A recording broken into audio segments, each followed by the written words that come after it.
Now, Fox 35 News. Gas stations around the airport fighting to keep prices secret, hoping that you'll just pull up to the pump and then pay seriously high prices anyway. In June, the commission imposed an ordinance telling these gas stations that they have got to post their prices. Well, now these stations are filing a suit. They claim they are following state and federal rules in all of their displays. Mayor Buddy Dyer says it's embarrassing to have that be the last thing that tourists remember about visiting here. Last thing they get is gouged when they leave the city of Orlando, and we just don't want to have that. Now, state law only requires the prices be displayed on the pumps themselves, not the big signs leading into the station. So we went out to one of those gas stations. The price for a gallon of unleaded, $4.89. It's hard to believe, isn't it? And the unsuspecting tourists were not too thrilled about it. Here's Sunny Abata.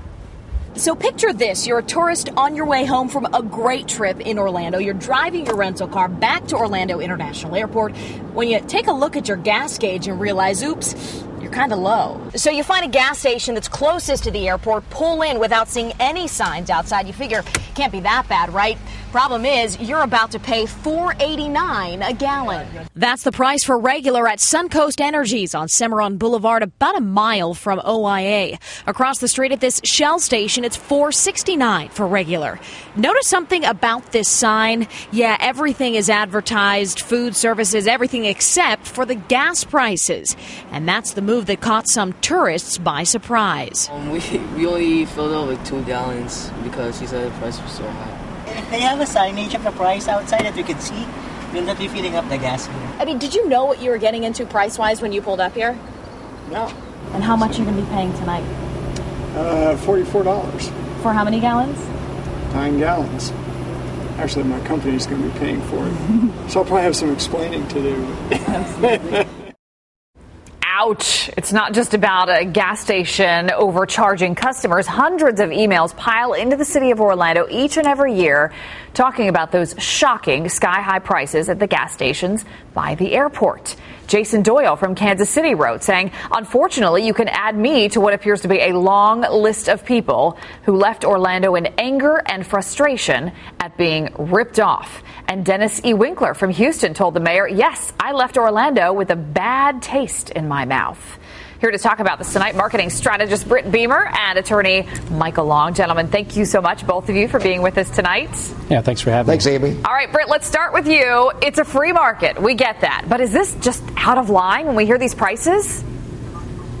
Well, I mean, it is totally out of line. I mean, you know, what may be legal and what may be ethical and moral are two different issues. It's sad to think that this happens. Now, obviously, you know, we're in America and we got capitalism, we're a free enterprise, and people can charge what they want. But the trouble is that these people are really kind of skirting around the issues because they don't post the prices, and almost everybody posts prices. So I guess the buyer should beware. What should happen is we ought to get about 20 or 30 pickets around town to picket their station saying don't pay $5 a gallon gas here. That would close them down. Yeah, that wouldn't be good for business. All right, Michael, does the city, though, have a right to step in and try to get these gas stations to post their prices visibly on the street like they're doing? Well, I think from the business owner's perspective, they would say no. What the city ordinance is requiring is that they're advertising their weakest point. These guys are out by the airport. Like every gas station, we pay a convenience premium on grocery items, drinks, and that sort of thing. These guys don't have that kind of foot traffic. They know their business. They know what they sell, and they sell gas. So they are advertising their strong points, as everybody does, and drawing people in, and their profit centers are associated around gas. And Michael, you know, one of the points that somebody in the newsroom was making today is like, hey, when I go to Amway Arena to see a basketball game, I don't know in advance that I'm going to have to pay $8 for a hot dog or $10 for a beer, but that's how much they charge. What can I do? Well, that's right. You're a captive audience there. Here you can drive off or put a gallon in and go somewhere else.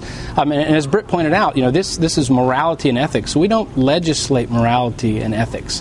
Laws aren't aimed at that. The state of Florida has consumer protection laws, and this is really forcing these guys to advertise contrary to their business model. And by the way, it may just be that a gas station can't survive there because they don't have the premium on concessions because they don't have the foot traffic. Maybe. All right, Britt, Orlando's seen it. Amy, go ahead. Let me add a point, though, Amy. You know, as you know, I fly a lot. I'm on the road 3 to 4 days a week on airports and airplanes, and many times I've rented a car and I've come back to the airport, with only an hour and 10 minutes to spare, I got to get through security. I never know how long that's going to be.